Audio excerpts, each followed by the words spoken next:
शांति हो। मैंने Trump Netanyahu को ऐसा कह दिया। नेतन्याहू ने जो रिटेलिएट किया है कल ईरान के ऊपर, उसमें America definitely was part of it. Aware तो था ही। उनको अगर सेंटकॉम को बताया है तो ये सेंटकॉम की जिम्मेवारी है कि अमेरिका को व्हाइट हाउस को बताएं। हाँ, ये बात थोड़ी सी मुझे भी अजीब लगी कि सेंटकॉम को पता था, अमेरिकी सेंट्रल कमांड को पता था, लेकिन व्हाइट हाउस को नहीं बताया गया। इसका मतलब क्या है? मतलब ये ऐसा मुमकिन है क्या कि सेंट्रल कमांड को पता हो लेकिन व्हाइट हाउस को पता ही ना हो, या फिर अपना पल्ला झाड़ने की कोशिश है अमेरिका का? अमीर बिल्कुल सही कहा, ऐसा बिल्कुल नामुमकिन है।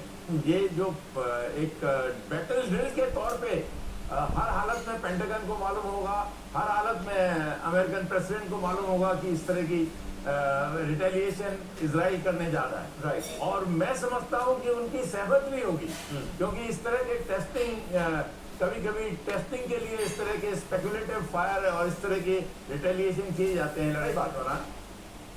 बिल्कुल सर, और इस वजह से पेंटागन ने मदद की इजराइल की हमले के दौरान। ये एक खुफिया जानकारी रिपोर्ट भी निकलकर सामने आई थी जिसमें बताया गया था कि किस तरह से मदद की गई है। और वाकई में अगर सेंटकॉम को जानकारी है, पेंटागन को जानकारी और व्हाइट हाउस को जानकारी नहीं है, तो सवाल उठ रहे हैं। इराक में आज फिर बमबारी हुई है। इसी से जुड़ी एक बड़ी खबर है। उत्तरी इराक में भीषण हमला, नॉर्थ इराक में अटैक किया गया। भीषण धमाकों से इलाका थर्रा उठा है।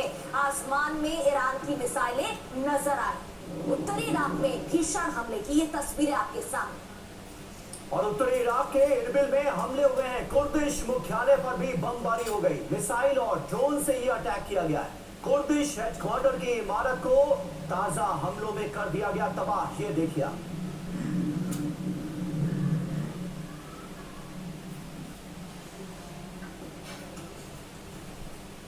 और इस बीच एक डेवलपमेंट और हुआ है, इसे नजरअंदाज नहीं किया जा सकता। इजराइल ने गाजा में एयर स्ट्राइक कर दी। फिर से हेलीकॉप्टर से हमास पर बमबारी की गई।